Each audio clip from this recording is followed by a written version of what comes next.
ఈ డిసెంబర్ నెల ముగిస్తుండగా ప్రభు నీతో చెప్తున్నాడు, ఇక మీదట ఏ నరుడు దగ్గరికి వెళ్ళి దండం పెట్టొద్దు, ఎవరి దగ్గరికి వెళ్ళి చేతులు చాపొద్దు, ఎవడో ఏదో నీకు సహాయం చేస్తాడని ఎదురు చూడొద్దు.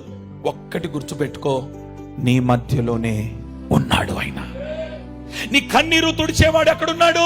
నీ మధ్యలోనే ఉన్నాడు. నీకు ఆరోగ్యమునిచ్చేవాడు ఎక్కడున్నాడు? నీ మధ్యలోనే ఉన్నాడు. నీ బ్రతుకును మార్చగలిగిన దేవుడు ఎక్కడున్నాడు? నీ మధ్యలోనే ఉన్నాడు. నీ కుటుంబాన్ని నిలబెట్టగలిగిన దేవుడు నీ మధ్యలోనే ఉన్నాడు.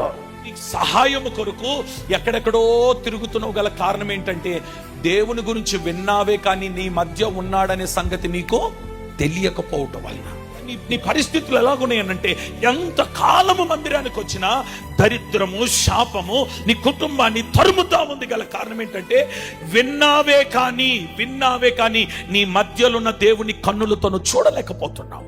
ఈరోజు నీ కుటుంబం ఒక దీవెనకరమైన, ఆశీర్వాదకరమైన స్థితిలోనికి వెళ్ళాలనంటే, నీ మధ్య ఉన్న దేవుని కన్నులారా చూచుదువుగాక.